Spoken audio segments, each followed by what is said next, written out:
Negative thinking, it's something we've all experienced. Those creeping doubts, the constant worry, the replaying of past mistakes in your mind. It's like an unwelcome guest that settles in, taking over your thoughts and draining your energy. At first it might seem harmless, a moment of frustration or self-criticism, but before you know it, it's gone. It's a cycle, a habit, and the worst part, it starts to shape how you see yourself, your life, and the world around you. But what if I told you that negative thinking doesn't have to control you? What if you could break free from that cycle and take back the power over your mind? That's exactly what we're diving into today, inspired by the timeless wisdom of Marcus Aurelius and Stoic philosophy. This isn't about forcing positivity or ignoring your struggles. It's about understanding how your thoughts work, learning to manage them, and building a mindset that empowers you instead of holding you back. Marcus Aurelius once said, "You have power over your mind, not outside events. Realize this, and you will find strength." This idea is at the core of Stoic philosophy, the recognition that while we can't always control what happens around us, we can control how we perceive it, how we think about it, and how we respond. And that's where true freedom lies. In this episode, we're going to explore practical strategies to break the hold of negative thinking. Together, we'll uncover how to shift your perspective, reframe challenges, and create habits that foster resilience and clarity. These aren't abstract ideas. They're actionable steps you can start using today to transform your mindset. So if you've ever felt weighed down by doubt, fear, or frustration, stay with me. This isn't just another talk about thinking positively. This is about taking control of your thoughts, aligning them with your values, and building a stronger, more focused version of yourself. Let's start this journey toward clarity, strength, and freedom. Together, we'll learn how to kill negative thinking and reclaim the power over your mind. Lesson 1: The power of controlling your perceptions. Negative thinking often starts with how we perceive the world around us. It's not the events themselves that disturb us, but the way we interpret them. This misunderstanding is at the core of why so many people feel overwhelmed, frustrated, or defeated in their daily lives.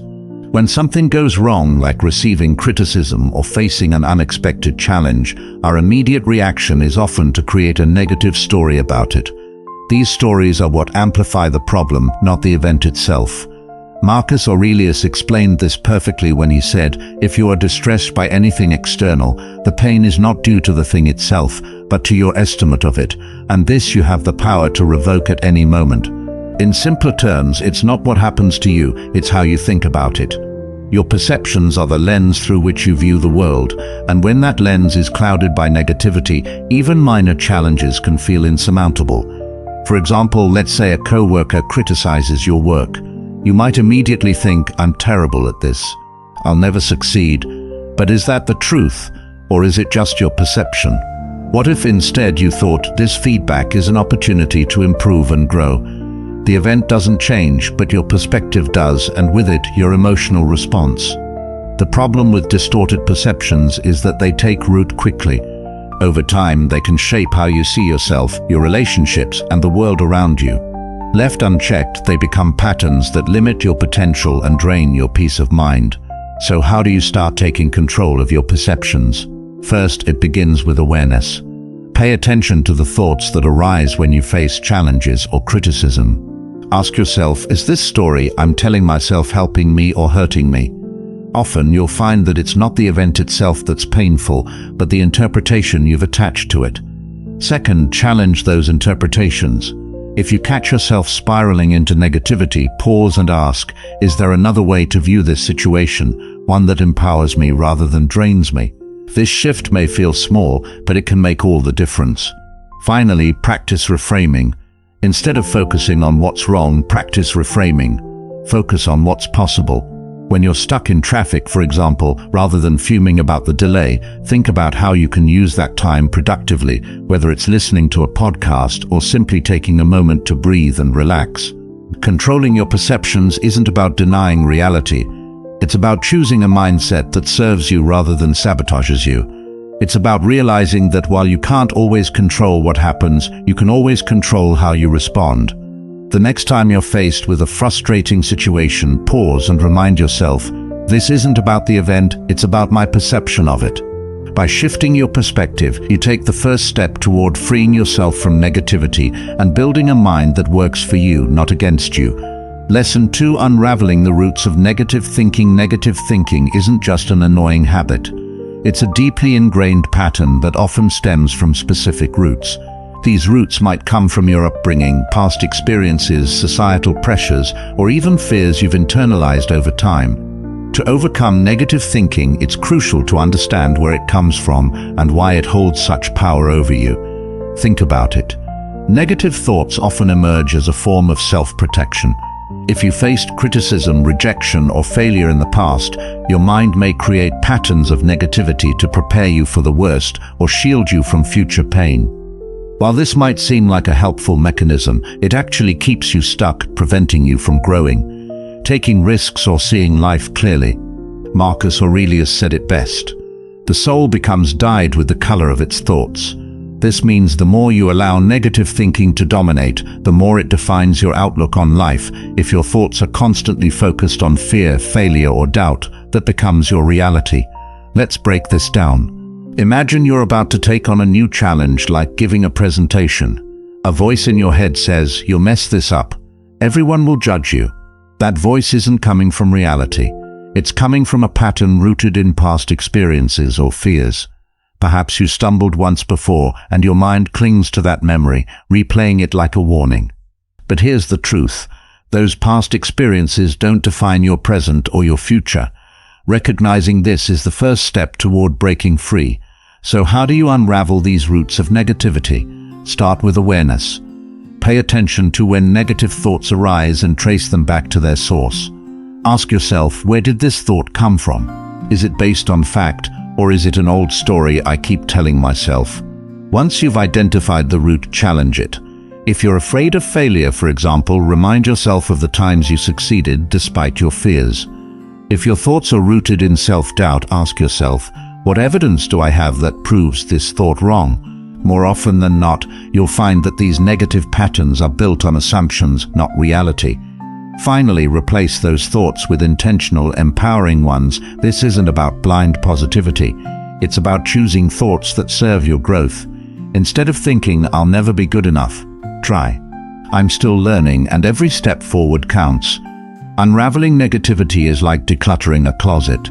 At first it feels overwhelming. You've held on to these patterns for so long that letting go seems impossible. But as you sort through them, you realize how much lighter and freer you feel without carrying unnecessary weight. Negative thinking might feel automatic, but it's not permanent. The more you uncover its roots and challenge its hold, the more control you gain over your mind. Remember, these thoughts are just habits, ones you have the power to break.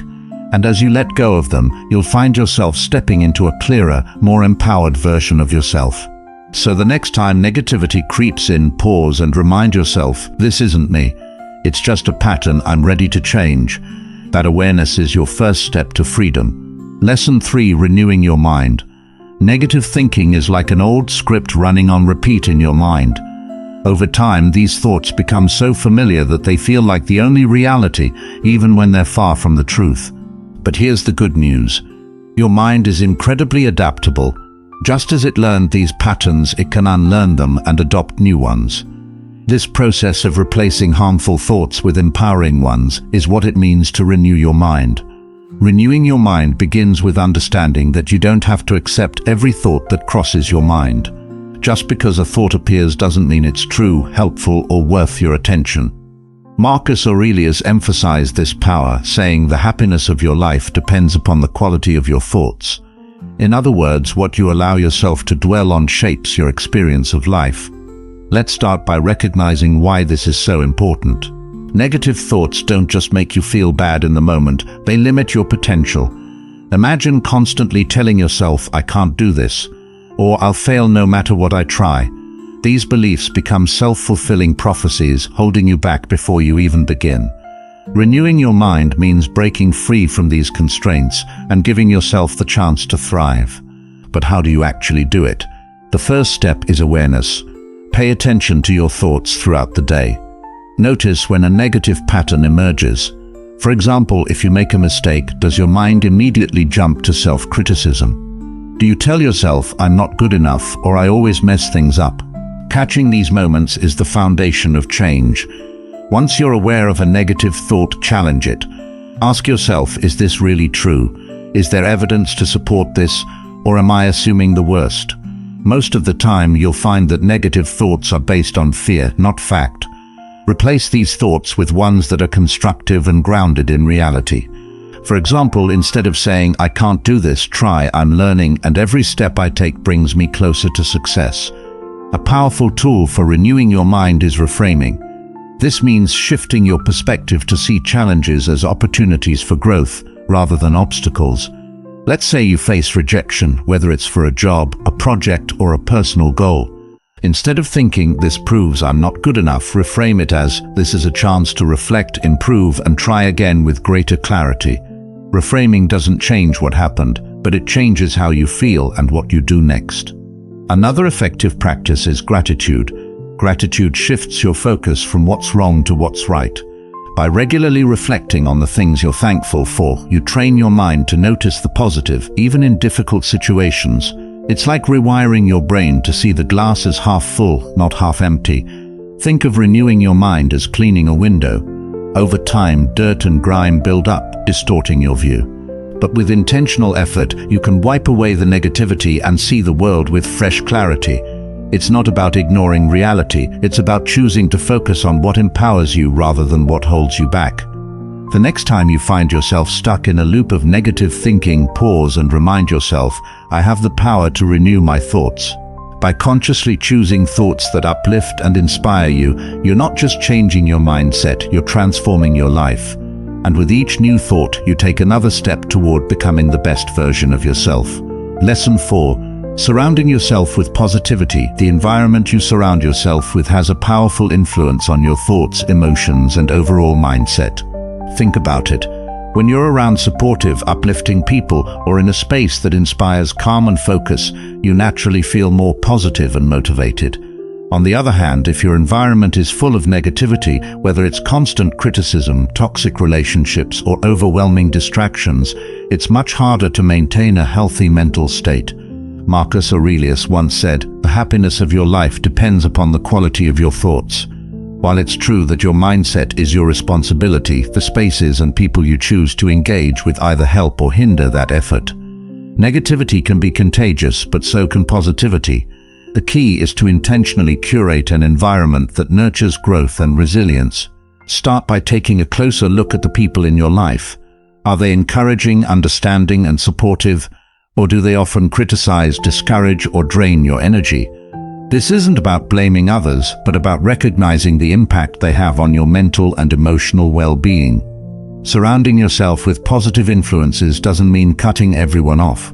It means prioritizing relationships that uplift you and setting boundaries with those that don't. For instance, if you have a friend who constantly complains or brings you down, consider limiting how much time you spend with them. Instead, invest more energy into relationships with people who challenge you to grow, celebrate your successes, and help you see the best in yourself and in life. Your physical environment matters too. A cluttered or chaotic space can contribute to stress and mental fog, while a clean, organized, and welcoming space fosters calm and clarity. Think about the spaces where you spend most of your time, your home, your workplace, even your digital spaces. Are they helping you feel motivated and focused, or do they add to your stress? Simple changes like decluttering your desk, adding a plant to your room, or limiting your exposure to negative content online can make a big difference. Let's not forget the power of what you consume, the books you read, the shows you watch, the podcasts you listen to. All of these shape your mindset. If you're constantly feeding your mind with fear, conflict, or negativity, it will reflect in your thoughts. Instead, choose content that inspires, educates, or uplifts you. Fill your mind with stories of resilience, ideas that challenge you to think deeply, and messages that reinforce the mindset you want to build. Here's a practical example. Imagine you've been spending hours scrolling through social media, comparing yourself to others and feeling inadequate. Instead of continuing that cycle, try unfollowing accounts that trigger negative feelings and following ones that promote positivity, personal growth, or a hobby you love. Over time, you'll notice a shift in how you feel every time you open your feed. Creating a positive environment isn't about avoiding all negativity. It's about strengthening the factors that help you thrive. Think of it like planting a garden. You can't control every storm, but you can choose the soil, the seeds, and the care you give to your plants. By cultivating a space that nurtures you, you set yourself up for growth, no matter what challenges come your way. The next time you feel overwhelmed by negativity, pause and ask yourself, is my environment helping or hurting me right now?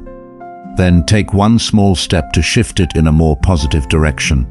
Whether it's spending time with someone who inspires you, decluttering your workspace, or consuming uplifting content, every effort counts. Surrounding yourself with positivity isn't just about feeling good, it's about creating the foundation for a stronger, healthier mind. Lesson 5. Taking Stoic action. Negative thinking often thrives in the absence of action. When you sit idle, your mind has time to replay fears, doubts, and past mistakes, creating a cycle that feels impossible to break.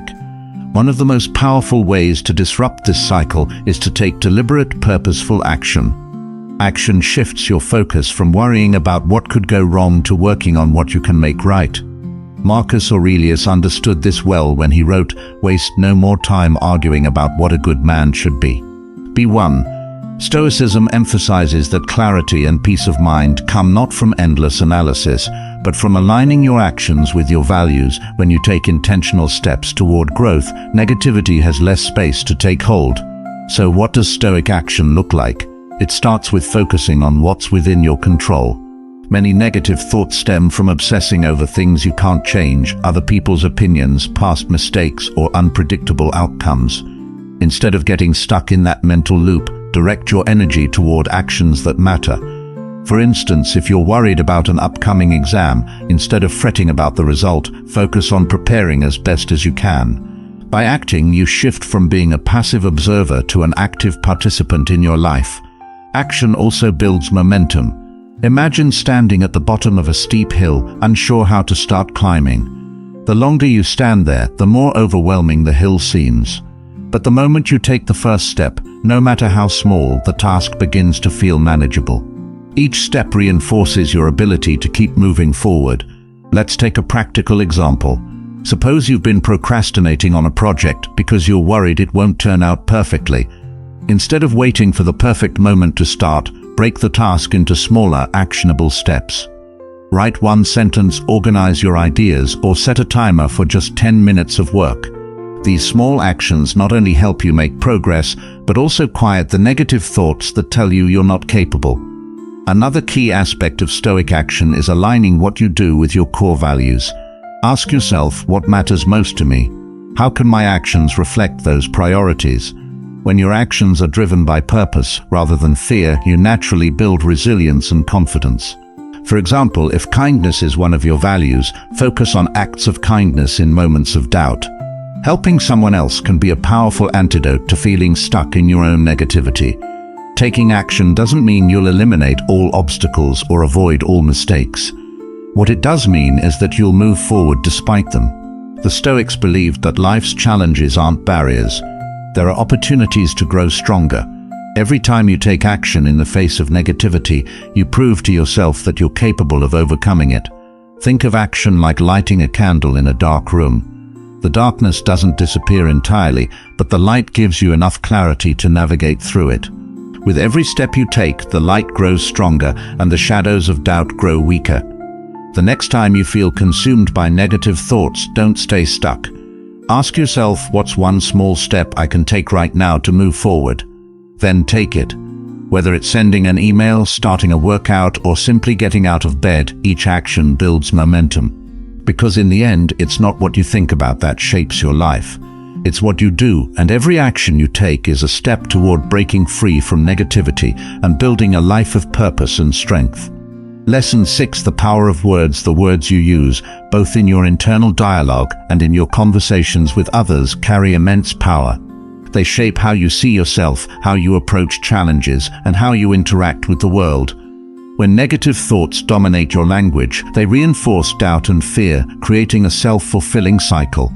But when you intentionally choose words that uplift and empower, you set the tone for resilience and growth. Marcus Aurelius reminds us, the things you think about determine the quality of your mind. This applies not only to what you think, but how you express those thoughts. Words are not just descriptions of how you feel, they are tools that can transform your reality. By being mindful of the language you use, you can break free from negativity and create a mindset that supports your goals. Let's start with your inner dialogue, the quiet, constant stream of thoughts running through your mind. When something goes wrong, do you find yourself saying things like, "I'm such a failure," or "I'll never get this right"? These phrases may seem small, but over time they reinforce a negative self-image that's hard to shake.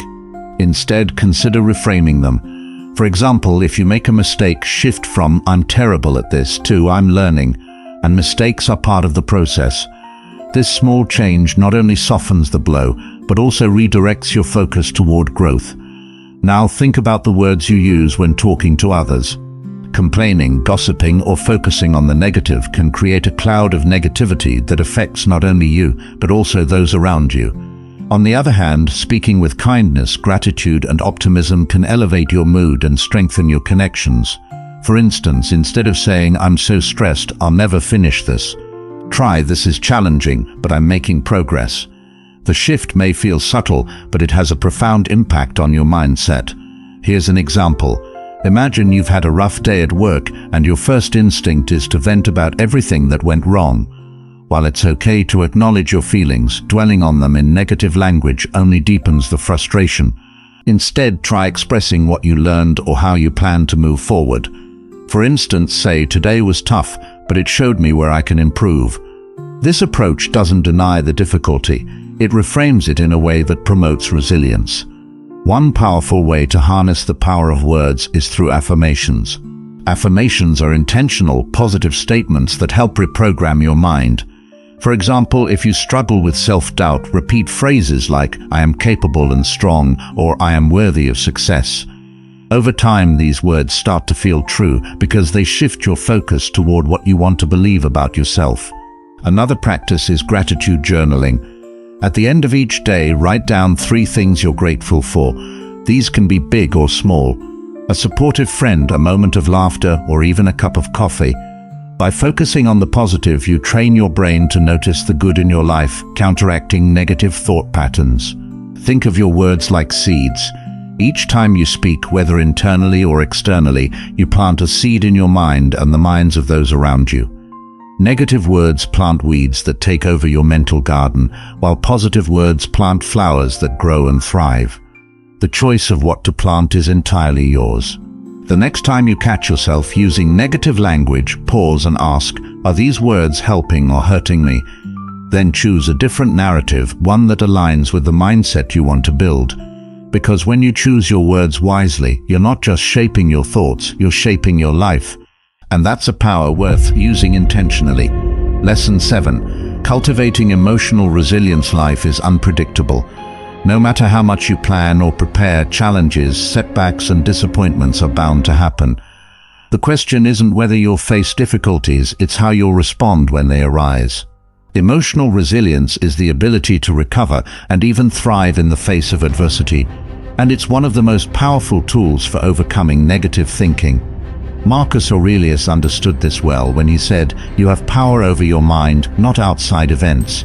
Realize this and you will find strength." Resilience isn't about avoiding pain or pretending everything is fine. It's about choosing how to respond even when things feel overwhelming.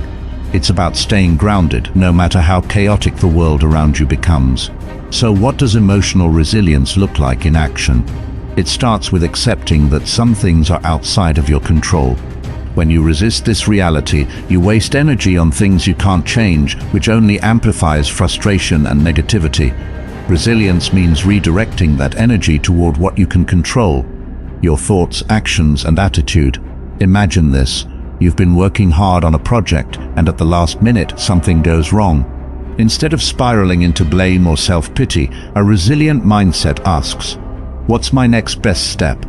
This simple shift from dwelling on the problem to focusing on the solution is the essence of emotional resilience. Another key to resilience is reframing setbacks as opportunities for growth. Instead of seeing failure as an endpoint, view it as a lesson, a stepping stone toward improvement. Let's say you didn't get the promotion you wanted. It's natural to feel disappointed, but rather than letting that disappointment define you, ask yourself, what can I learn from this? How can I use this experience to come back stronger? Every challenge you face is a chance to build your capacity for resilience. Emotional resilience also requires self-compassion. When you're hard on yourself, you make it harder to bounce back. Think of how you would comfort a friend who's struggling. You wouldn't tell them they've failed or they're not good enough. You'd remind them of their strengths and encourage them to keep going. Offer yourself the same kindness. Acknowledge your feelings without judgment and remind yourself that it's okay to struggle. It's part of being human. Building resilience doesn't happen overnight, but there are small practices that strengthen it over time. One powerful tool is mindfulness. By staying present, you can respond to challenges with clarity. Instead of reacting impulsively, for example, when you feel anger or frustration rising, take a deep breath and pause. This moment of mindfulness gives you space to choose your response instead of being swept away by emotion. Gratitude is another cornerstone of resilience. When life feels overwhelming, focusing on what you're thankful for can help balance the weight of negativity, even in difficult times. There's always something to appreciate. A supportive friend, a moment of quiet, or the simple fact that you have the strength to face another day. Think of resilience like a tree in a storm. The wind may bend its branches, but its deep roots keep it grounded. By cultivating resilience, you become like that tree, strong, flexible, and able to withstand life's challenges without breaking.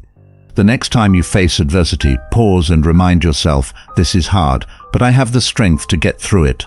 With every challenge you overcome, you're not just surviving, you're growing. Emotional resilience isn't just a skill, it's a mindset that empowers you to navigate life's ups and downs with courage and clarity. And as you strengthen it, you'll find that negativity loses its grip, leaving you with the confidence to face whatever comes your way. Lesson 8: Practicing gratitude as a mindset shift. Gratitude is one of the simplest, yet most powerful tools to combat negativity.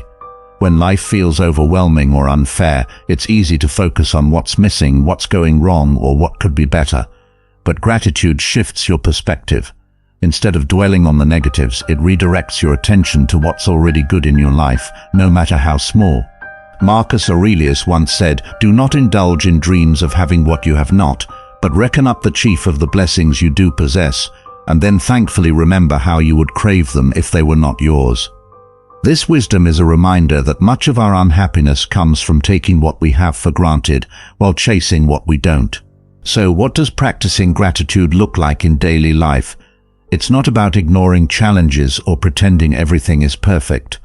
Instead, it's about finding moments of appreciation even amidst difficulties. For example, if you're facing a tough day at work, gratitude might mean pausing to appreciate a kind colleague or the opportunity to learn something new, even from a frustrating task. The power of gratitude lies in its ability to shift your focus. When you actively look for things to be thankful for, you train your mind to notice the positives. Over time, this rewires your brain to default to a more optimistic and balanced outlook. Here's a practical way to start. Keep a gratitude journal. Each day, write down 3 things you're grateful for. They don't have to be big or profound. Small moments count just as much. Maybe it's the warmth of your morning coffee, a smile from a stranger, or the fact that you made it through a challenging moment. Writing these down not only helps you reflect, but also creates a record of positivity to look back on when negativity creeps in. Another approach is to express gratitude to others.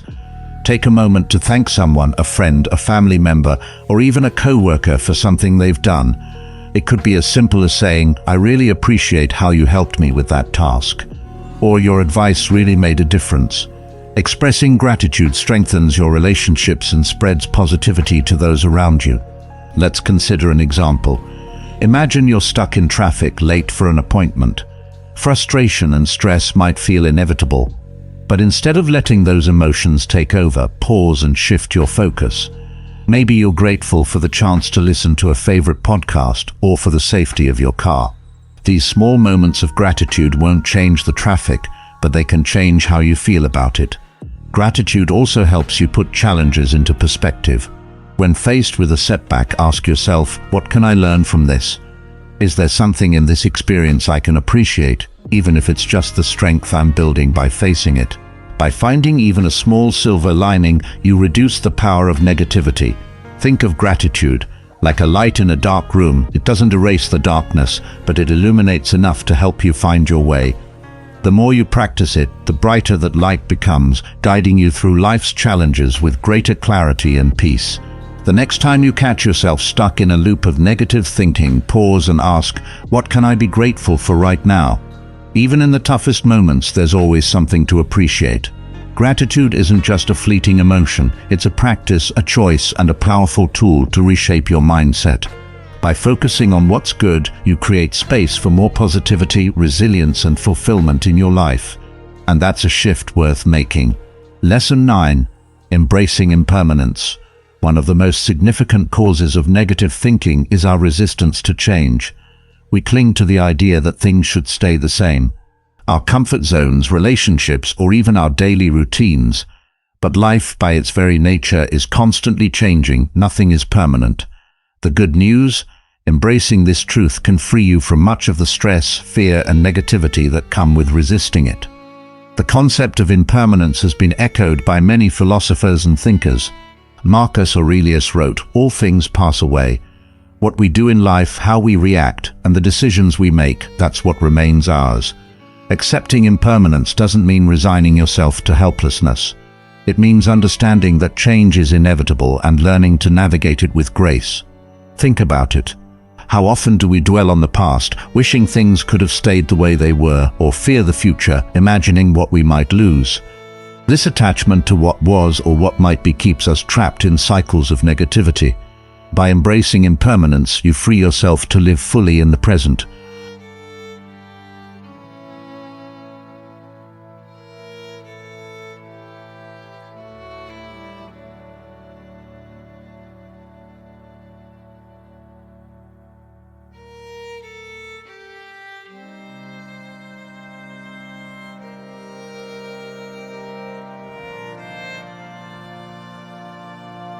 When something difficult happens, remind yourself this too shall pass.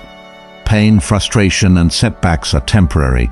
Just as joy doesn't last forever, neither do hardships. This perspective can bring peace during tough times, knowing that nothing is permanent. Let's take a practical example.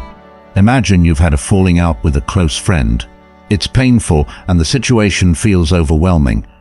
By embracing impermanence, you can acknowledge that this moment of conflict isn't forever. Relationships evolve, feelings change, and with time, healing becomes possible.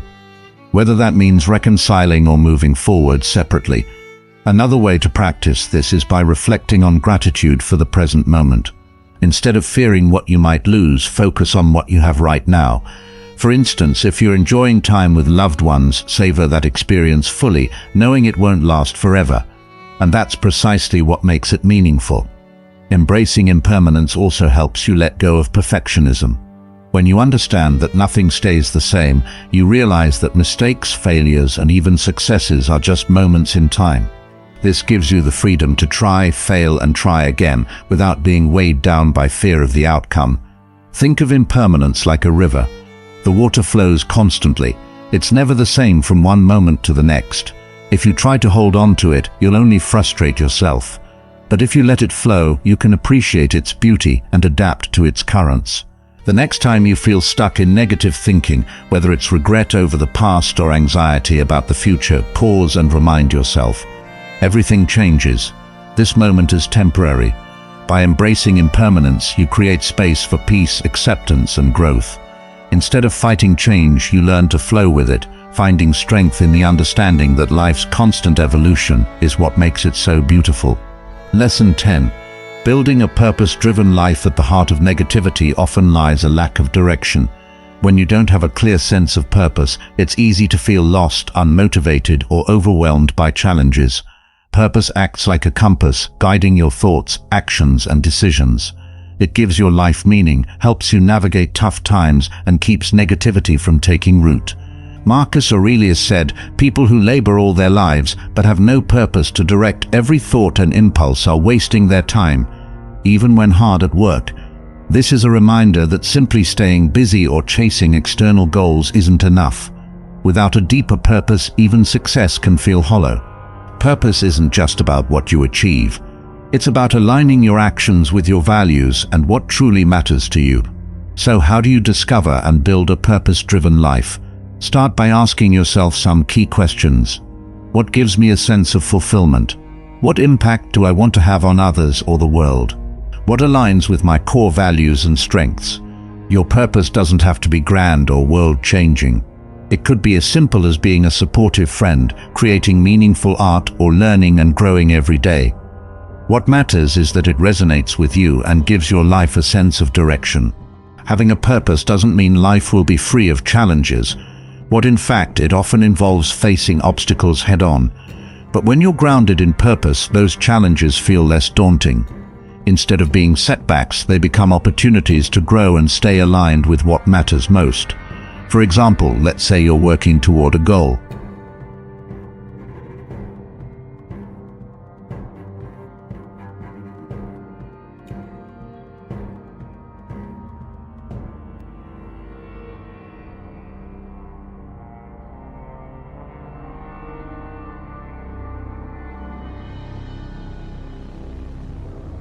Purpose also helps you filter out distractions. When you're clear on your values and priorities, it's easier to say no to things that don't serve you. For instance, if your purpose is to cultivate meaningful relationships, you might spend less time on social media and more time connecting with loved ones. If your purpose is personal growth, you might prioritize learning and self-reflection over fleeting pleasures. Another powerful aspect of living with purpose is how it transforms your relationship with negativity. When you encounter setbacks, instead of seeing them as roadblocks, you can view them as part of the journey. For example, if you're working toward a fitness goal and miss a workout, instead of spiraling into self-criticism, you can remind yourself that one misstep doesn't define the bigger picture. Purpose gives you the perspective to keep moving forward. Think of purpose like a lighthouse. In the stormy seas of life, it provides a steady light, helping you stay on course, no matter how rough the waters get. Even when negativity threatens to cloud your vision, purpose cuts through the fog, reminding you of what's truly important. To build a purpose-driven life, start small. Reflect on your values, set meaningful goals, and align your daily actions with your bigger vision. Remember, purpose isn't a destination. It's a practice. It evolves as you grow, and that's part of its beauty. The next time you feel overwhelmed by negativity or unsure of your path, pause and ask yourself, what truly matters to me? How can I align my actions with that? By focusing on your purpose, you not only quiet the noise of doubt and fear, you create a life that feels rich, meaningful, and uniquely yours. And in that, you'll find the clarity and strength to rise above any challenge. As we've explored today, negative thinking doesn't have to define you. It's not an unavoidable part of life. It's a habit, a pattern that you have the power to change by understanding your perceptions, identifying the roots of negativity, and practicing strategies like gratitude, resilience, and purpose-driven action. You can transform the way you think and reclaim your peace of mind. Marcus Aurelius reminded us, you have power over your mind, not outside events. Realize this, and you will find strength. This wisdom is your guiding light. It's a reminder that no matter what challenges you face, you have the ability to choose your response.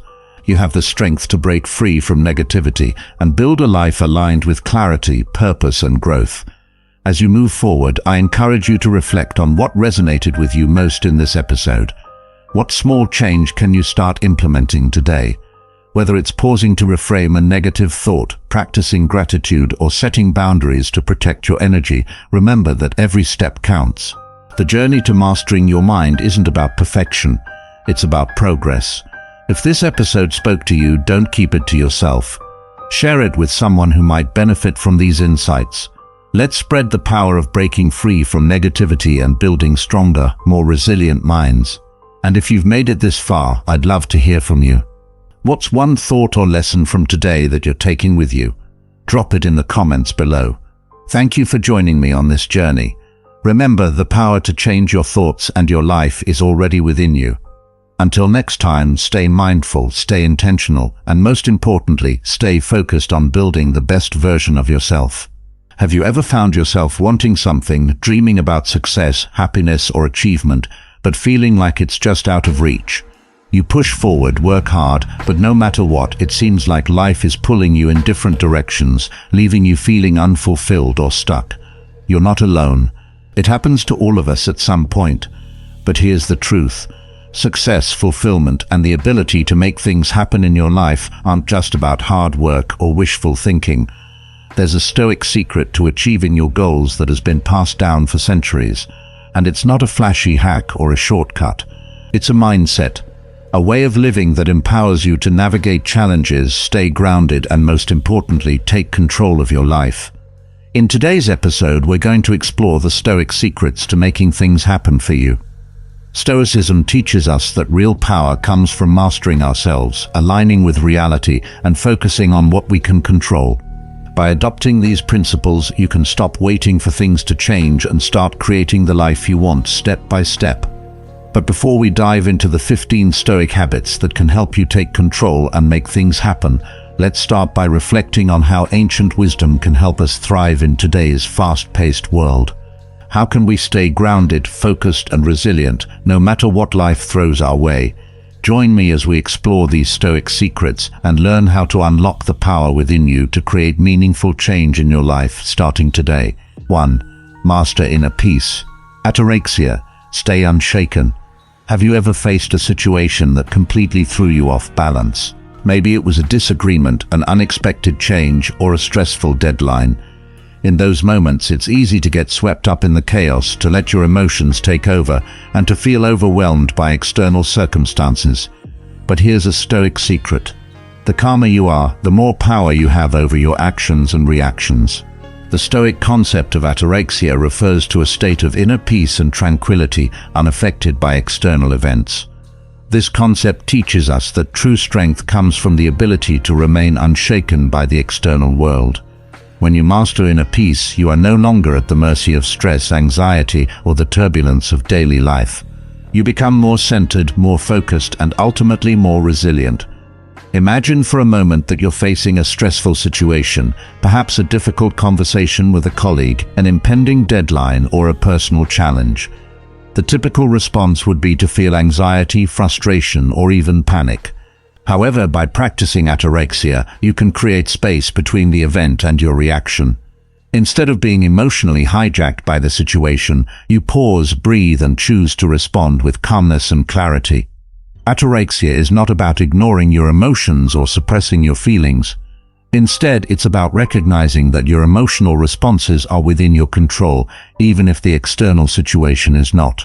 When you remain calm in the face of adversity, you not only preserve your peace of mind, but you also gain the mental clarity needed to make better decisions. Marcus Aurelius, one of the greatest Stoic philosophers, frequently practiced ataraxia.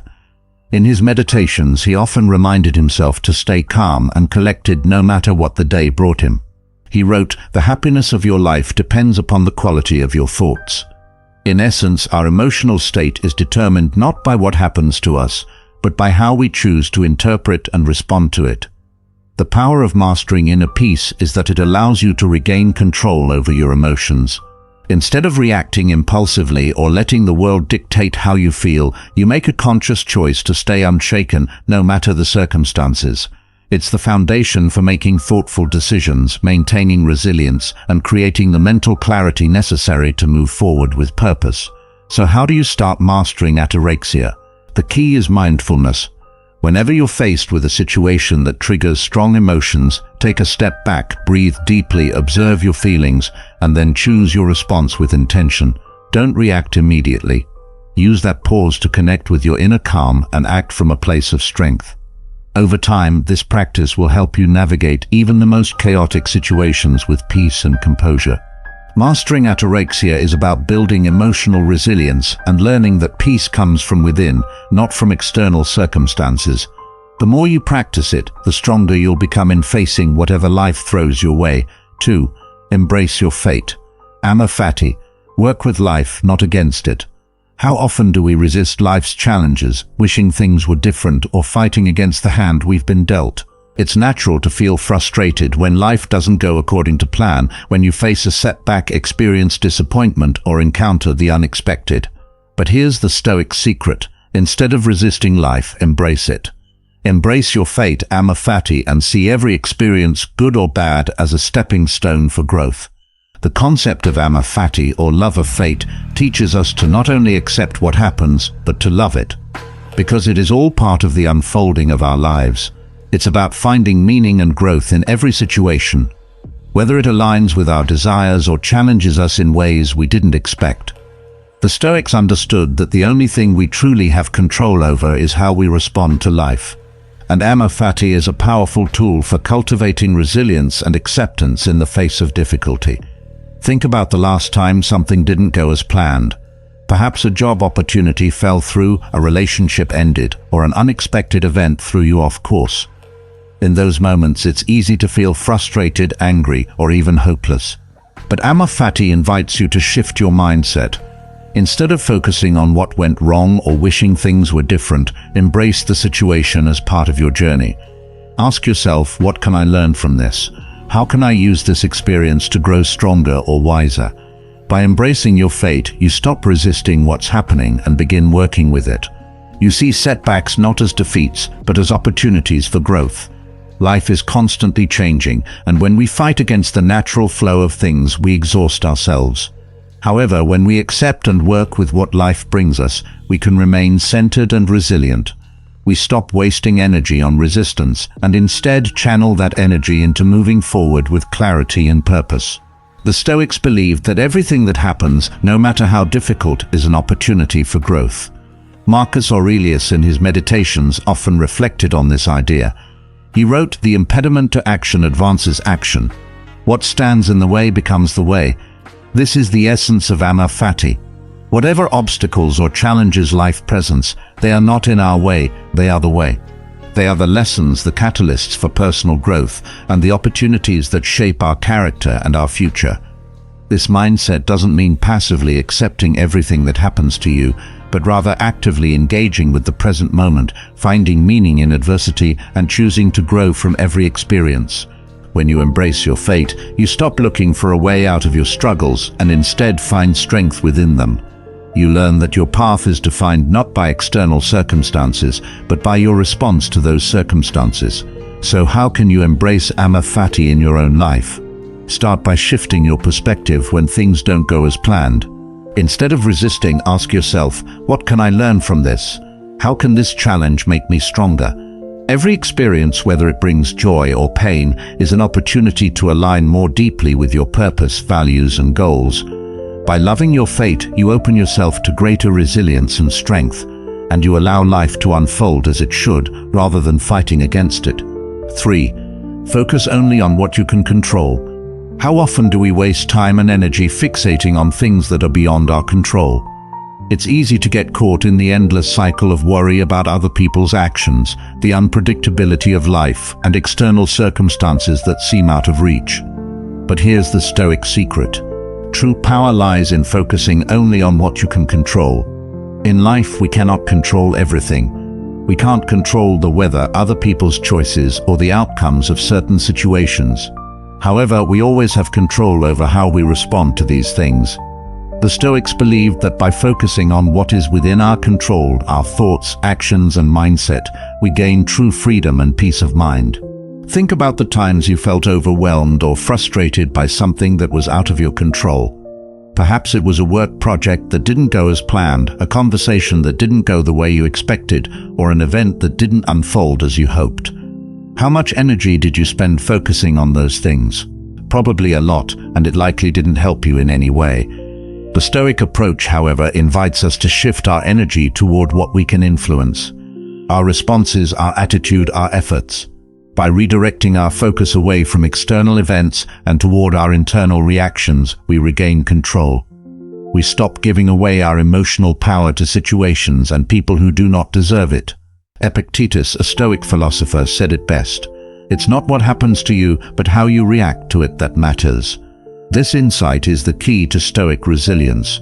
When you focus on how you respond to a situation, you stop letting external circumstances dictate your emotional state. You stop feeling powerless because you recognize that your responses are the only things you truly control. Let's break it down. You can't control what your boss thinks of your performance, but you can control your effort, your focus, and your attitude toward the work you do. You can't control the actions of others, but you can control how you react to their behavior. Instead of getting upset or frustrated when things don't go as planned, you can choose to remain calm and assess the situation rationally.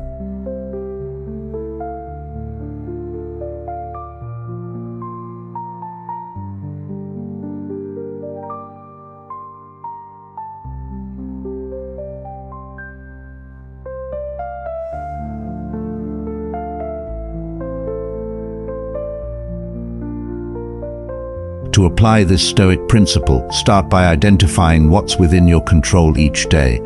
Make a mental note of the things that are in your hands, your choices, actions, mindset, and direct your energy toward those. Stop wasting time on things outside of your control and watch how much more empowered and at peace you feel.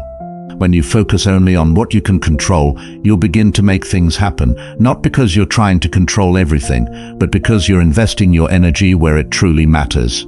4. Live with purpose and excellence. Arit. Be your best self. Have you ever had a day where you felt like you were simply going through the motions, doing things just to check them off a list, but never truly feeling fulfilled or proud of your efforts? It's easy to fall into this trap, especially when we get caught up in the demands of life. We often focus on getting things done, but forget the most important part, doing things with purpose and excellence. The fourth habit for making things happen is to live with purpose and excellence. The Stoics, particularly the philosopher Aristotle, emphasized the concept of arit, which means living up to your full potential by consistently striving to be your best self in everything you do. This isn't about perfection. Arit is about focusing on the highest standards, doing everything with integrity, and pursuing excellence in every action, no matter how big or small. When you live with purpose, you don't just go through the motions. You choose how to show up, what you care about, and where you put your energy. Living with purpose means aligning your actions with your deepest values so that every effort, every decision, and every goal contributes to your overall vision of who you want to be and what you want to achieve. Think about it. How often do we give in to mediocrity? We're sometimes content with just good enough because it's easier than pushing ourselves toward excellence. But this attitude can leave us feeling unsatisfied and drained, as we know we're not living up to our true potential. On the other hand, when we choose excellence, we bring our best selves to everything we do. Whether you're working on a project, building relationships, or taking care of your health, arit means that you're giving your best effort, not for approval or external rewards, but because it aligns with your purpose and values. Excellence in the Stoic sense doesn't mean being flawless. It means being authentic, striving to improve, and doing your best in the circumstances you're in. By embracing arit, you also stop focusing solely on the outcome. The Stoics knew that true satisfaction comes not from achieving external success, but from being fully present and committed to the process. When you focus on doing your best regardless of the external result, you give yourself the freedom to pursue your goals with integrity and pride. The outcome will naturally follow when you focus on the quality of your actions. The Stoic philosopher Marcus Aurelius wrote, "The perfection of character is in the harmony between your mind and actions."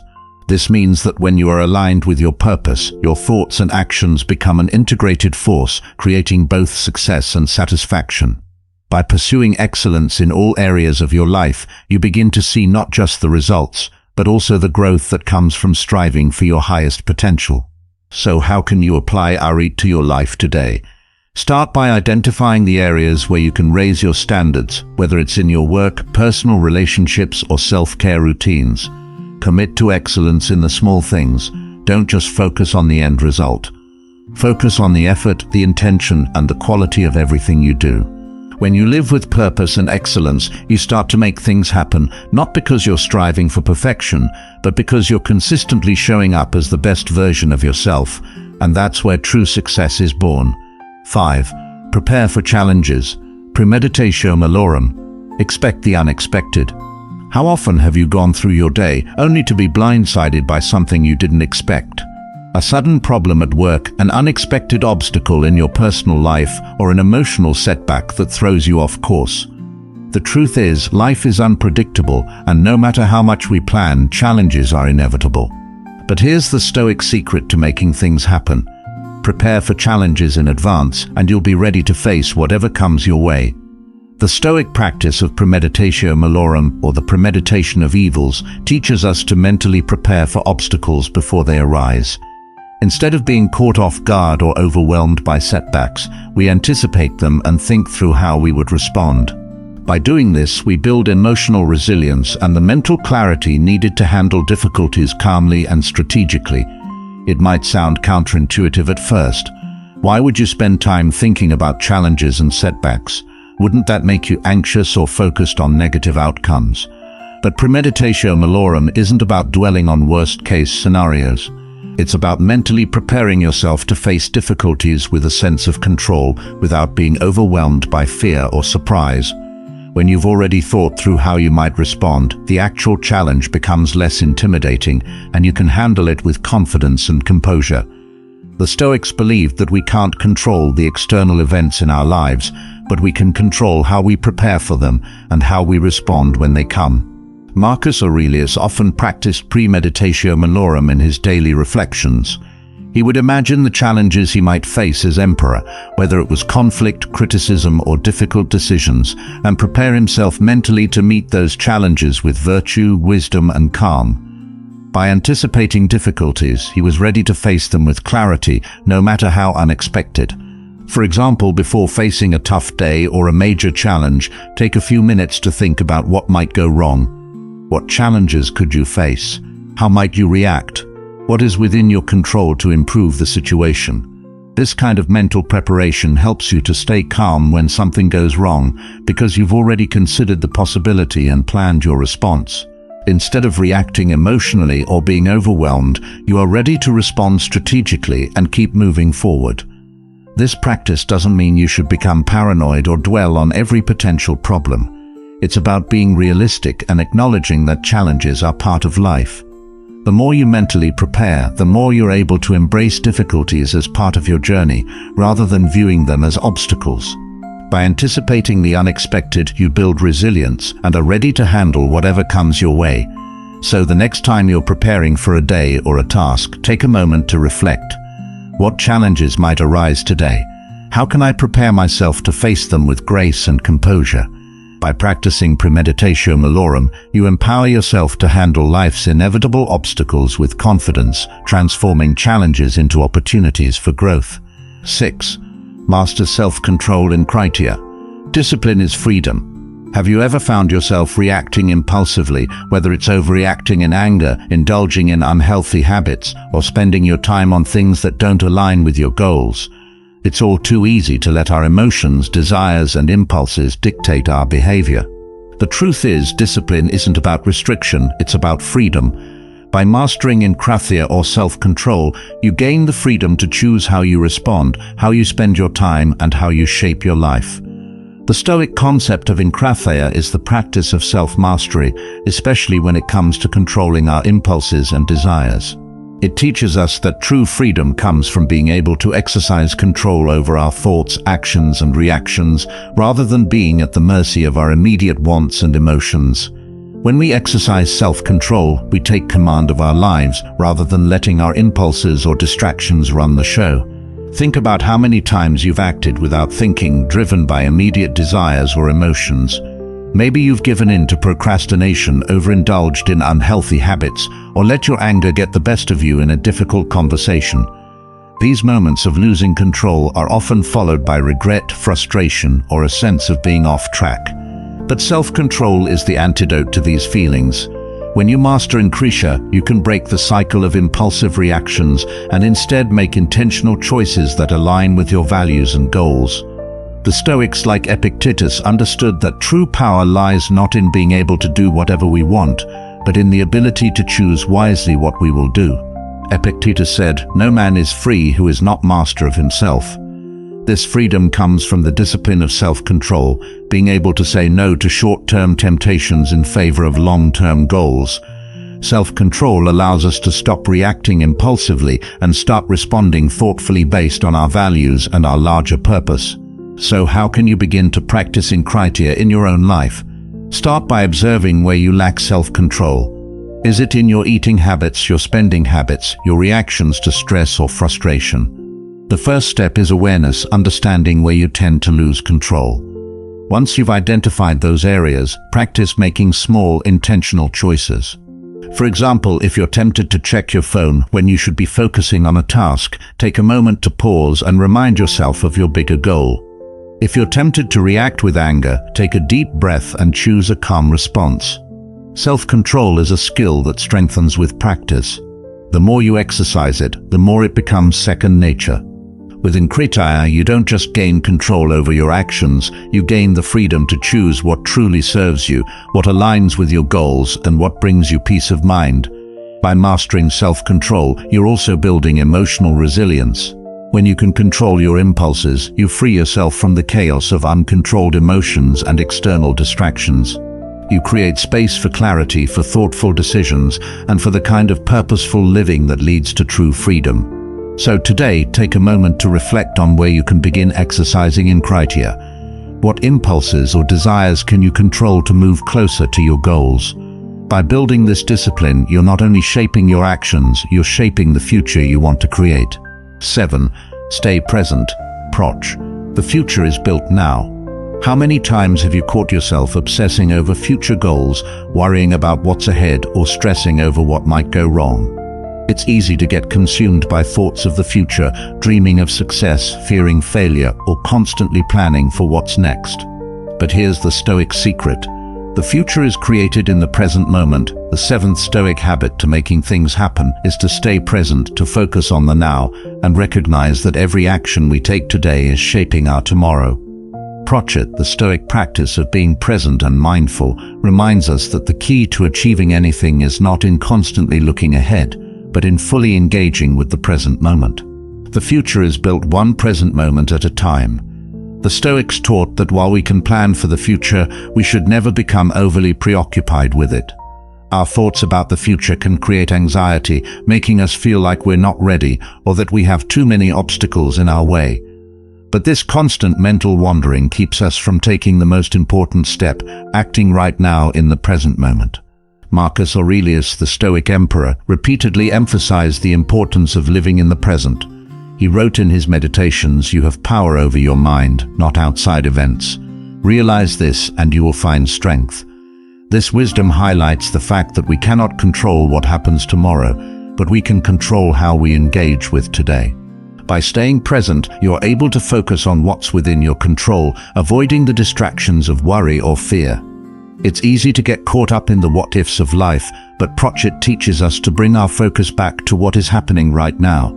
When you engage fully with the task or moment at hand, you can pour your energy into creating positive outcomes for the future, rather than getting lost in stress or indecision. Proche. Calm practicing crochet doesn't just improve productivity, it also reduces anxiety. When we focus on the present, we become less overwhelmed by the unknown.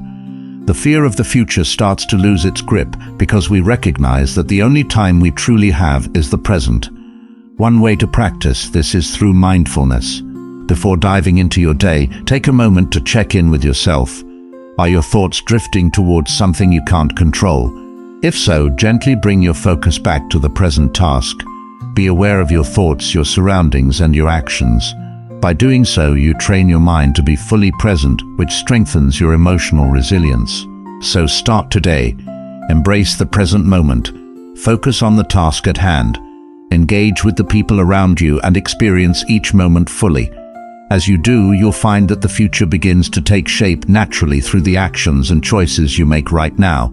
8. Strength in community. No one succeeds alone. We often hear the phrase self-made, but the truth is, no one truly achieves success entirely on their own. Life is a series of interconnected experiences, and our growth is often influenced by the relationships we build and the community we surround ourselves with. Stoicism teaches us that strength comes not just from within, but also from the connections we form and the support we offer others. The 8th habit for making things happen is to recognize the strength in community. We are social beings, and our interactions, relationships, and networks play a vital role in our growth and success. Stoic philosophy teaches that no man is an island, and that success is rarely achieved in isolation. By cultivating meaningful connections, offering support and uplifting others, we align ourselves with a greater purpose, and in turn the opportunities, support and strength we need will come back to us. Think about the times in your life when you've been able to achieve something significant. Chances are you weren't alone, whether it was a mentor guiding you, a friend offering encouragement, or a team working together toward a common goal. Collaboration and support often make the journey easier and more fulfilling. The Stoics, while advocating for self-reliance, also recognized the importance of community. Marcus Aurelius often reflected on his duty to serve others, understanding that the welfare of the whole community impacts his own well-being. As he wrote in his Meditations, "What is not good for the beehive cannot be good for the bees."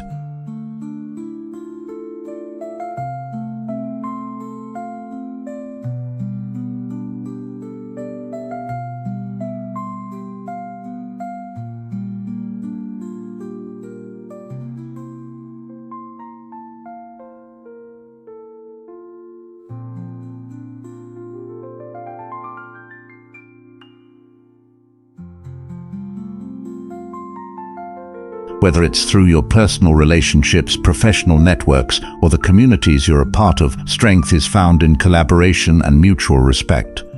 This doesn't mean relying on others to do the work for you. It means understanding that the people around you can provide the motivation, feedback, and support you need to push forward. A strong community offers the collective wisdom, accountability, and emotional support to help you succeed, and in turn, your efforts contribute to the collective strength of the group. So how do you begin building this kind of supportive community?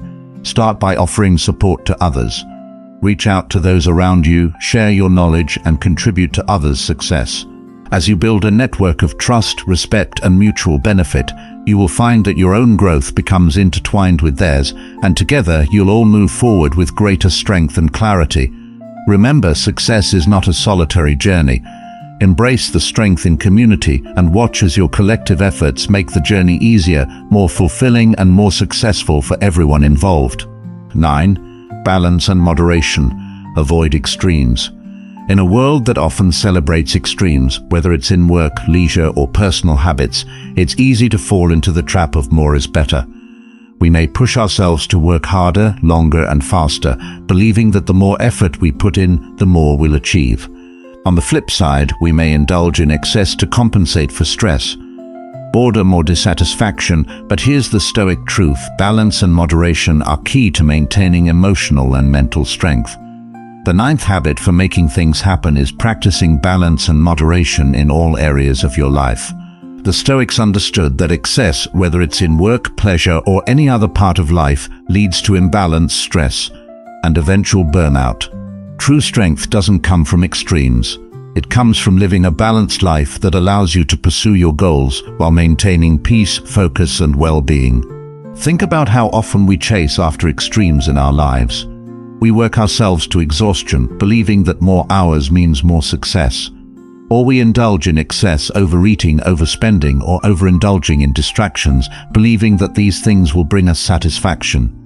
But in reality, these extremes drain our energy, disrupt our focus, and ultimately take us further away from our goals.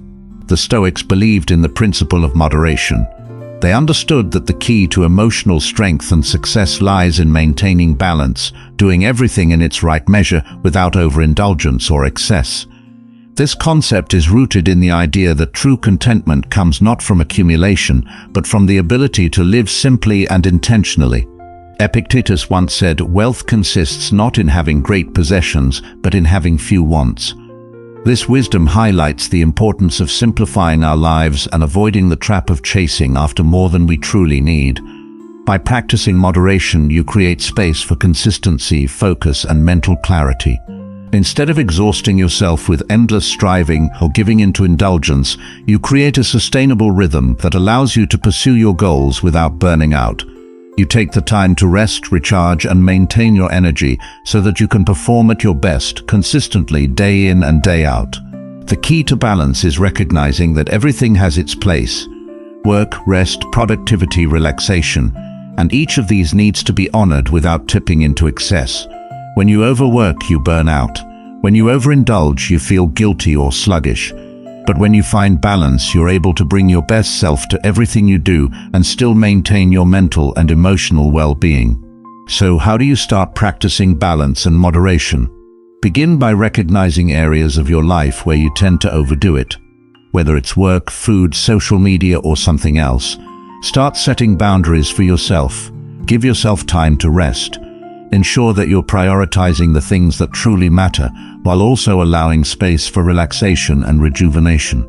By embracing balance, you'll find that you not only achieve more, but you do so with greater peace and energy. Remember, the middle path is often the strongest path. Embrace moderation and let it guide you toward a more sustainable, fulfilling way of living. 10. Memento Mori. Act like time is running out. How many times have you put something off thinking, "I'll get to it tomorrow," or "there's plenty of time ahead"? We all tend to procrastinate, assuming that we have endless time to accomplish our goals, fix our mistakes, or pursue our passions. But here's the truth: time is precious, and we're never guaranteed more of it. The 10th habit for making things happen is to embrace the concept of memento mori. Remember that you will die. This isn't a morbid reflection, but a powerful reminder that our time on this earth is limited. The Stoics believed that by reflecting on our mortality, we are reminded of the urgency to live a life of purpose, to make every moment count, and to stop wasting time on things that don't truly matter. Memento Mori reminds us that time is our most valuable resource. Each day is an opportunity that should not be taken for granted. Yet how often do we delay taking action, thinking we have more time, only to realize later that the years have slipped by? The reality is that life can be unpredictable, and we often don't realize how quickly time passes until it's too late. Marcus Aurelius, the Stoic philosopher and Roman emperor, famously reflected on his own mortality in his meditations. He wrote, "You could leave life right now. Let that determine what you do and say and think." By acknowledging that life is short, we begin to approach each day with a sense of urgency and focus. We stop procrastinating and start living intentionally, making the most of every opportunity. Embracing memento mori isn't about dwelling on death in a negative way. It's about recognizing that time is limited, which gives us the motivation to act now. When we remember that life could end at any moment, we are inspired to pursue what truly matters. We take action, we push past our fears, and we stop waiting for the perfect moment to start making progress toward our goals. Every day is an opportunity to live with purpose, to take steps toward what we want to achieve, and to leave behind a legacy that matters. So how can you incorporate memento mori into your life today? Start by reflecting on your own mortality. Acknowledge that life is fleeting and use that knowledge to fuel your actions. Ask yourself, what do I want to accomplish today? What will I regret not doing? Let the awareness of time's passing motivate you to take immediate, purposeful action. When you live as if time is running out, you become more focused, more intentional, and more driven. You stop putting off the things that matter and start making things happen now. Memento Mori is a wake-up call, an invitation to live fully with urgency and purpose, knowing that every moment is a gift. Don't wait for tomorrow. Start today, because time is precious and you don't want to miss out on the opportunity to make your life count. 11. Gratitude as a power move. In a world where we are constantly striving for more success, more possessions, more validation, it's easy to overlook the incredible power of gratitude. We often focus on what we lack, what we don't have yet, or what we wish were different. But here's the Stoic secret. Gratitude is not only a way to acknowledge the good in our lives, it is a transformative force that attracts more of what we want. The 11th habit for making things happen is practicing gratitude as a power move. Gratitude is often seen as a passive emotion, but in Stoicism, it's a proactive tool for cultivating inner strength and attracting abundance. Gratitude, when we focus on the things we already have, we shift our mindset from scarcity to abundance, from frustration to peace. This shift doesn't just improve our emotional state, it enhances our ability to take action, to move forward, and to create the life we want. Think about it. When you focus on the things you lack or what hasn't worked out yet, it's easy to feel stuck, dissatisfied, or discouraged. But when you shift your focus to the things you are grateful for, whether it's your health, your relationships, your experiences, or even the simple joys of everyday life, you begin to notice that you have more than enough. Gratitude grounds you in the present and allows you to see your life through a lens of abundance rather than one of deficiency. The Stoics understood the power of gratitude deeply. Marcus Aurelius, for example, made daily gratitude a part of his routine. In his meditations, he reflected on the many things he was grateful for, despite the immense challenges he faced as emperor. He wrote, "When you arise in the morning, think of what a privilege it is to be alive, to think, to enjoy, to love." Gratitude for the Stoics wasn't just about acknowledging the good, it was about reminding themselves of the privileges they had despite the challenges. It grounded them in the present moment and strengthened their resilience. Gratitude also works as a catalyst for action. When you recognize and appreciate the things you have, your skills, your relationships, your resources, it fuels you to take further action.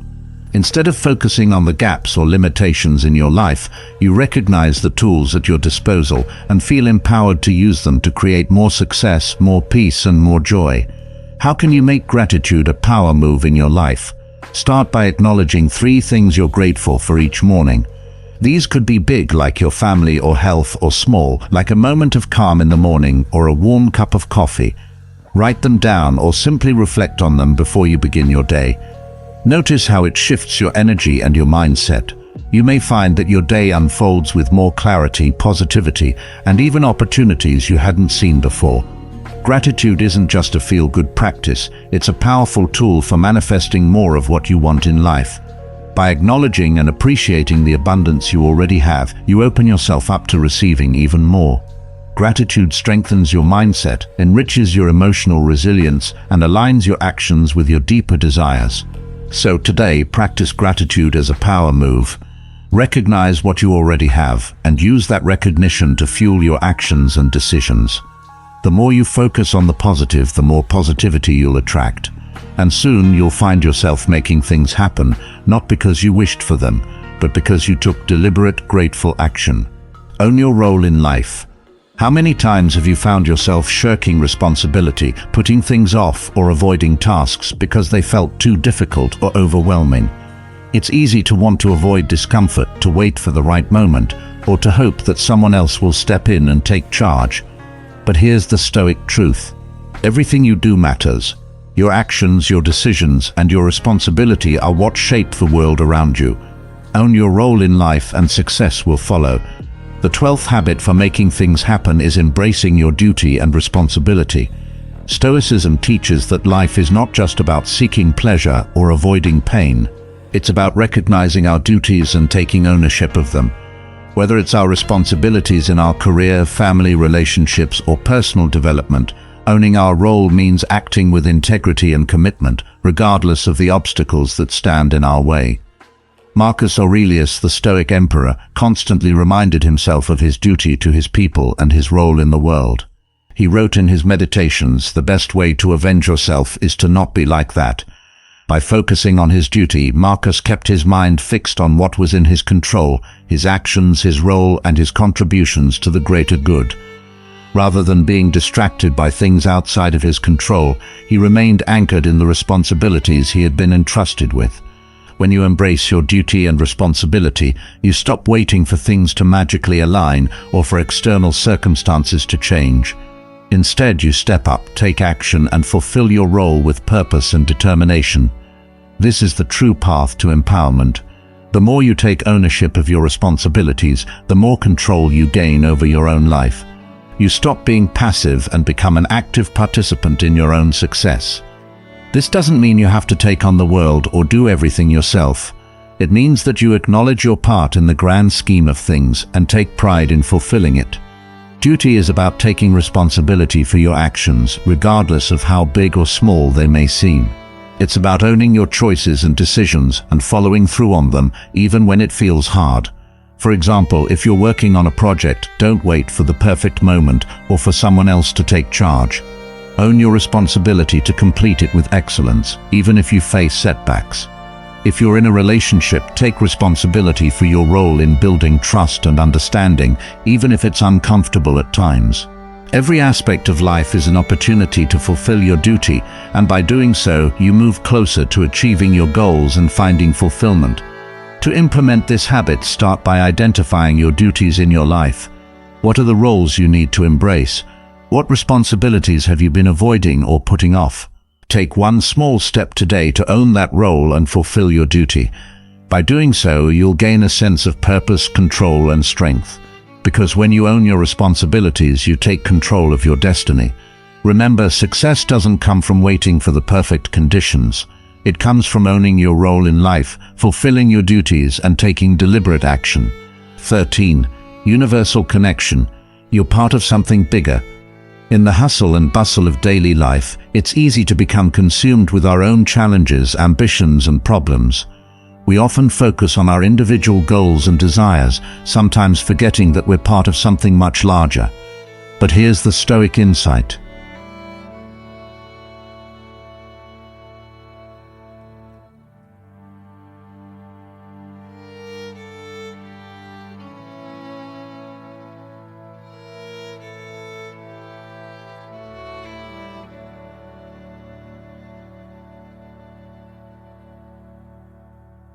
Whether it's the people you interact with, the work you do, or the way you impact your community, every action you take contributes to the larger web of life.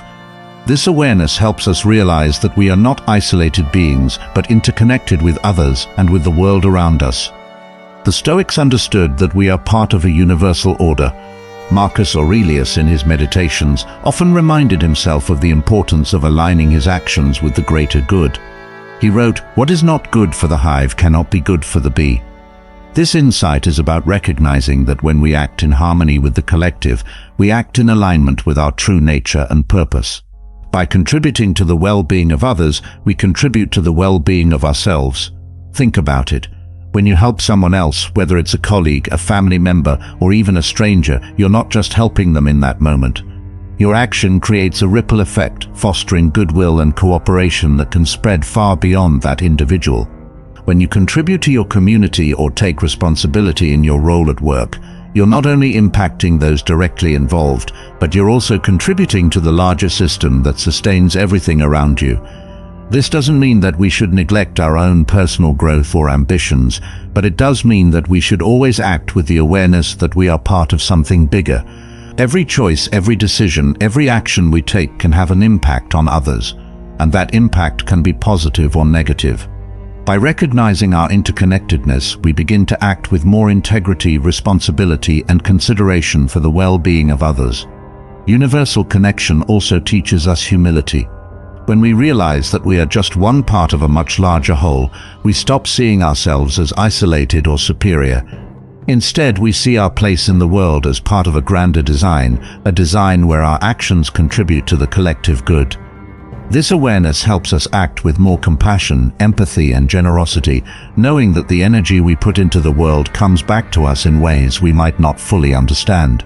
To incorporate this habit into your life, take a moment each day to reflect on how your actions contribute to the larger world around you. Ask yourself, how can I serve others today? How does my work contribute to the greater good? Whether it's helping a colleague, being present for a loved one, or making mindful choices that benefit the environment, always remember that your actions are part of the larger web of life. By embracing your universal connection, you stop thinking only about your individual success and start seeing your life as part of a larger mission. A mission that benefits not just yourself, but everyone around you. 14. Train your mind like an athlete. Your mindset determines what you achieve. We often spend hours training our bodies, improving our physical strength, endurance, and abilities. But what about the most important muscle of all, our mind? Just like an athlete dedicates time to physical training, the greatest achievers dedicate time to training their mindset. Your mindset shapes how you approach challenges, how you handle setbacks, and how you ultimately succeed. The 14th habit for making things happen is training your mind like an athlete. Stoicism teaches us that mental strength, like physical strength, is built through consistent practice, focus, and discipline. Your mind is your most powerful tool, and the more you invest in developing it, the greater your capacity to navigate life's challenges with confidence and resilience. Think about how athletes approach their training. They don't expect to perform at their best without putting in the work. Every day they train, pushing their limits and honing their skills. They know that achieving peak performance requires constant practice, focus, and dedication. The same goes for your mind. If you want to cultivate mental strength, resilience, and focus, you need to train your mind regularly. Marcus Aurelius, in his meditations, often reminded himself of the importance of mental discipline. He recognized that the quality of our thoughts directly impacts the quality of our lives. He wrote, "The happiness of your life depends upon the quality of your thoughts." Marcus Aurelius, in other words, the way you think, the way you interpret your circumstances, and the way you choose to respond to challenges directly affect your ability to succeed. By training your mind, you equip yourself to handle anything life throws at you with grace and wisdom. One way to start training your mind is through daily reflection and mindfulness. Just as an athlete works on their form, you can work on your mindset by focusing on your thoughts. Are they positive, focused, and aligned with your goals, or are they negative, reactive, and driven by emotion? When you become aware of your thought patterns, you can intentionally shift your mindset toward one that supports growth, resilience, and achievement. In addition to reflection, mental training can include practices like meditation, journaling, or mindfulness exercises. These practices help you develop focus, clarity, and emotional regulation, skills that will serve you in every area of your life. Just as physical training increases your endurance, mental training increases your ability to stay calm under pressure, to make better decisions, and to persist through difficult times. Another powerful way to train your mind is to constantly challenge it. Put yourself in situations that push your mental limits, whether it's solving a complex problem, learning a new skill, or facing a personal challenge. Thanks for watching. Just like lifting weights makes your muscles stronger, mental challenges make your mind more resilient. The more you challenge your mind, the more capable it becomes. Ultimately, your mindset is the foundation of your success. When you train your mind with the same dedication that an athlete trains their body, you unlock your true potential. A strong mind allows you to face adversity with confidence, learn from setbacks, and continue moving forward toward your goals, no matter how difficult the journey may seem. So start today by committing to train your mind like an athlete. Dedicate time every day to strengthening your mental resilience, clarity, and focus. Over time, you'll find that your mindset becomes a powerful force that helps you make things happen, achieve your goals, and thrive, no matter the challenges you face. 15. Use logic over emotion. Logos. Make smart moves. How often do we find ourselves making decisions based on emotions? Whether it's reacting out of anger, fear, frustration, or excitement. While emotions are natural and important, they don't always lead us to the best decisions. Emotional reactions can cloud our judgment, making us act impulsively and sometimes regret our choices later. The Stoics, however, believe that to truly take control of our lives and make things happen, we must prioritize logic. The 15th habit for making things happen is to use logic over emotion to guide your decisions and actions with reason, clarity, and wisdom, rather than being swept away by emotional impulses. This doesn't mean suppressing emotions or ignoring them. It means acknowledging them, but choosing not to let them dictate your behavior. Stoicism teaches us that logos, the power of reason, is what leads us to the most thoughtful and effective actions. Epictetus, a Stoic philosopher, often spoke about the importance of separating ourselves from our emotional reactions and applying reason in our decision-making. He said, "First say to yourself what you would be, and then do what you have to do." This statement highlights the idea that our actions must be guided by our rational values and goals, not by fleeting emotions. Imagine a situation where you're faced with criticism, a setback, or an unexpected challenge. The natural emotional reaction might be to feel defensive, upset, or discouraged. But if you choose to respond with logos, with calm reasoning, then you can step back and assess the situation objectively. You'll be able to ask yourself, what is the best course of action here? What can I learn from this? How can I make the most of this challenge? The key to logos is not just about thinking logically in high-pressure situations. It's about training your mind to approach life with rationality and objectivity as a default mode. By practicing this, you avoid reacting to every emotional impulse that arises and instead make decisions that align with your long-term goals and values. This habit becomes especially important when you face obstacles. Instead of reacting with frustration or anger, apply logos to find practical solutions. Ask yourself, what's within my control? What is the most reasonable course of action? By doing this, you prevent emotions from taking over and become more capable of making smart, strategic decisions. Stoic philosophy also encourages us to see life's challenges with a rational perspective, recognizing that setbacks and difficulties are not personal attacks, but opportunities for growth and learning. When we approach adversity with reason, rather than allowing our emotions to overwhelm us, we develop resilience and clarity. So how can you apply this principle today? Start by recognizing when your emotions are taking over and consciously deciding to pause and think. Challenge yourself to approach decisions with a calm, clear mind, using logic to guide your actions. Whether it's responding to criticism, managing a difficult situation, or simply making daily decisions, choosing logos will help you make more informed, thoughtful moves. By training yourself to prioritize logic over emotion, you'll find that you make smarter decisions, experience less stress, and feel more in control of your outcomes. The more you embrace logos, the more you'll realize how powerful your rational mind is in shaping the life you want to create. As we conclude today's episode, remember that making things happen in your life is not about waiting for the perfect circumstances or relying on luck. It's about mastering the inner principles that give you control over your reactions, decisions, and actions. The Stoics taught us that true power lies in how we approach life, how we embrace our fate, how we focus on what we can control, and how we continuously strive for personal growth. By incorporating these 15 habits into your life, you build a foundation of emotional resilience, wisdom, and purposeful action. Stoicism teaches us to focus on our long-term goals and values rather than short-term comforts. By applying Stoic discipline, you can remind yourself of the reasons behind your choices, reinforcing your willpower to act in accordance with your greater good rather than momentary desires. Moreover, Stoicism can profoundly impact our overall resilience and mental health. In times of crisis or sorrow, such as during a financial setback or the loss of a loved one, the Stoic practice of focusing on what we can control, our responses, our values, our actions, becomes invaluable. While it's natural to feel grief or stress, Stoicism helps us navigate these emotions without letting them overwhelm us. Lastly, integrating Stoic practices into daily life poses its own set of challenges. The modern world is fast-paced and often emphasizes quick reactions and emotional expressions. To counter this, setting aside time each day for reflection, such as journaling or meditative practices, can anchor us in Stoic principles.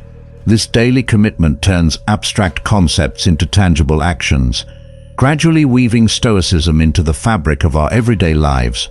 Overcoming these challenges requires a robust commitment to self-improvement and a deep understanding of Stoic philosophy. It's about embracing the process, knowing that each obstacle is an opportunity to practice and strengthen our Stoic virtues. By steadfastly applying these principles, we not only overcome the challenges, but also grow stronger and more capable with each step forward. Habit 7. Real-life applications. Consider a typical scenario at work. You've put your heart into a project, but during the presentation, a colleague interrupts with criticism that seems unfair. The immediate impulse might be to defend your work aggressively, allowing irritation or anger to dictate your response. However, applying Stoic principles, you could take a moment to pause, acknowledging your initial emotional response without acting on it. Instead of snapping back, you might then choose to address the criticism calmly, asking for specific feedback that could improve the project.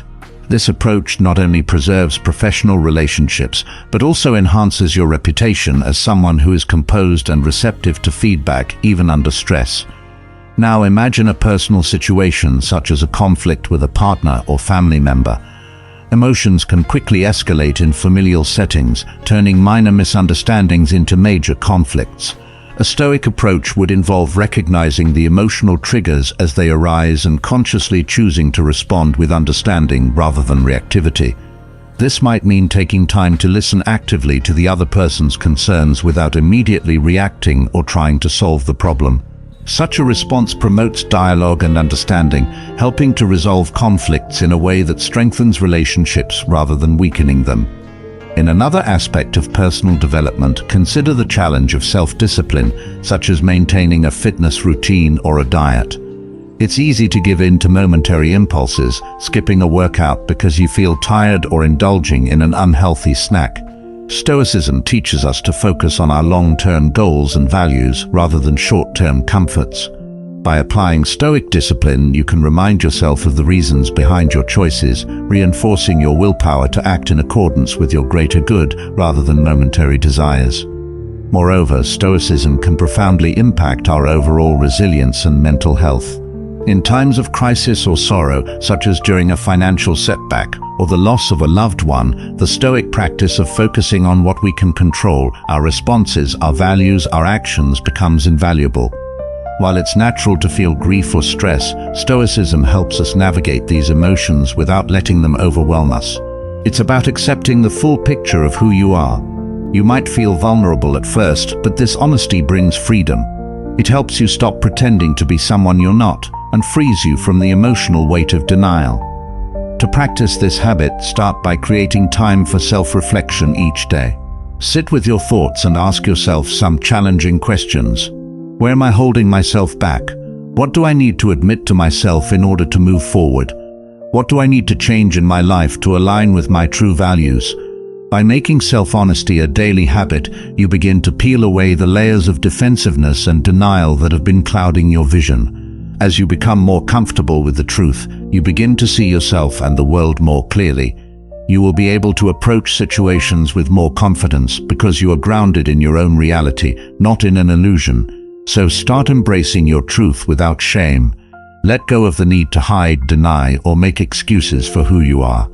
By being honest with yourself, you unlock a deeper level of emotional strength and authenticity that empowers you to face any challenge with clarity and resilience. 4.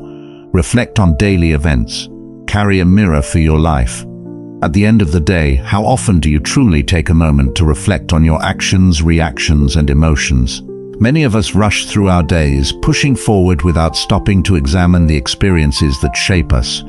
But the key to emotional strength lies in the ability to reflect on our daily events and learn from them. This practice, known as self-reflection, is one of the most effective ways to cultivate emotional awareness and growth.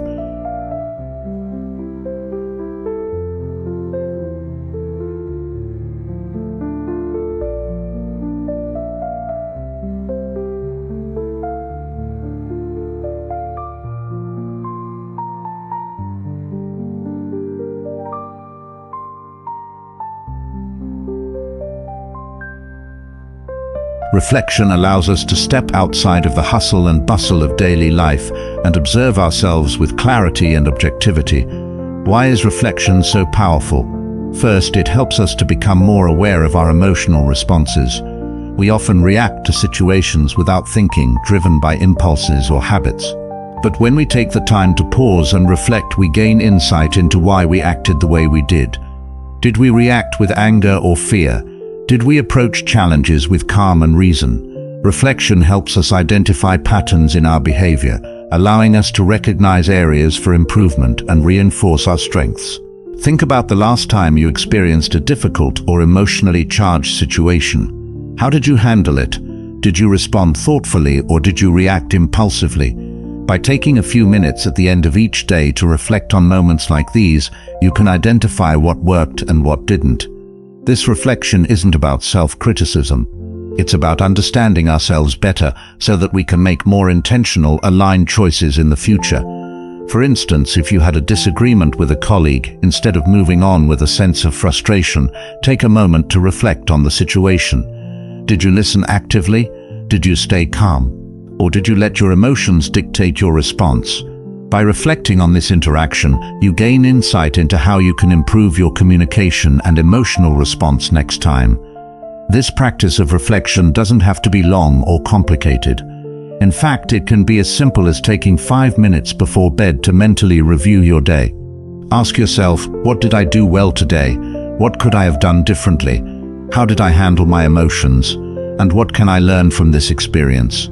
This quick exercise allows you to course correct before emotions spiral out of control and helps you approach tomorrow with more wisdom and control. The Stoics used reflection not only to learn from their mistakes, but also to celebrate their progress.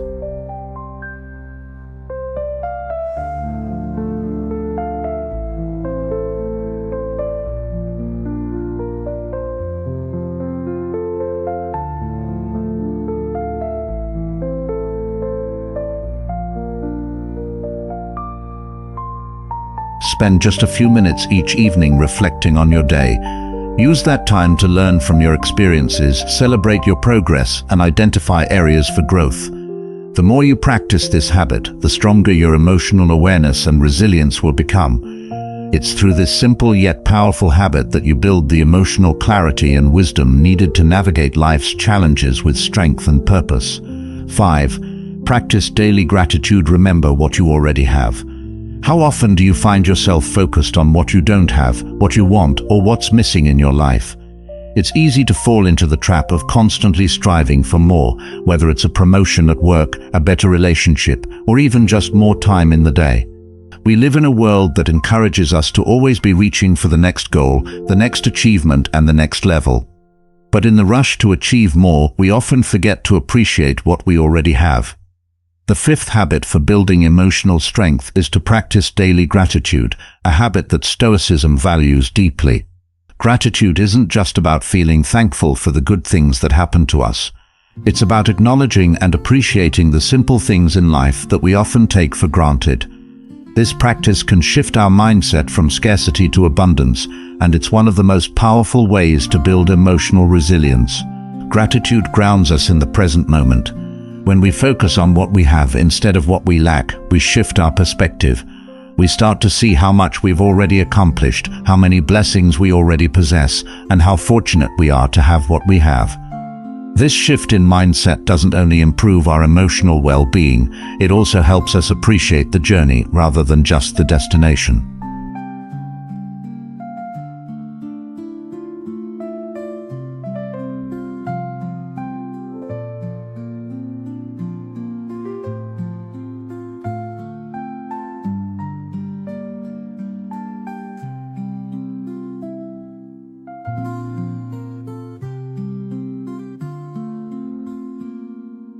It's about appreciating the everyday moments, the things that often go unnoticed. Gratitude allows us to cultivate a sense of peace regardless of the circumstances by reminding us of all the things that are already good in our lives. Start by taking just a few minutes every day to reflect on the things you are grateful for. Whether it's the people in your life, the opportunities you've had, or the things you've learned, or even the small moments of joy, a delicious cup of coffee, a beautiful sunset, a good conversation. Take a moment to write them down or simply acknowledge them in your mind. This simple practice can have a profound impact on your emotional strength and outlook on life. But gratitude isn't just a passive feeling, it's an active choice. You can choose to focus on the things that make you feel content and thankful, even when things aren't perfect. You can choose to see the positive aspects of your life, even in the face of challenges or setbacks. When we practice gratitude, we train our minds to focus on the abundance in our lives rather than the absence. And this shift in focus builds a resilient emotional foundation that helps us face adversity with a clear, calm mind.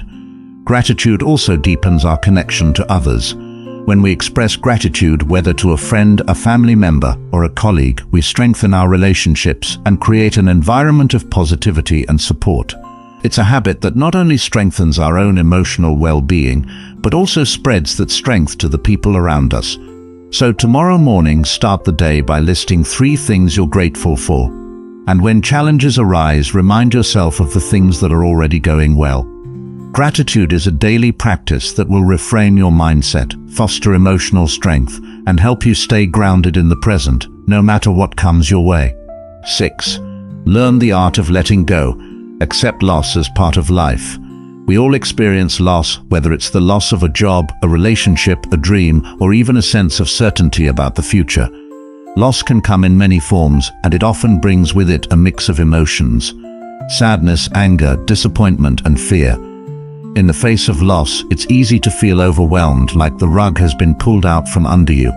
But here's the truth: loss is not the end, it's a part of life, and learning to let go is one of the most powerful ways to build emotional resilience.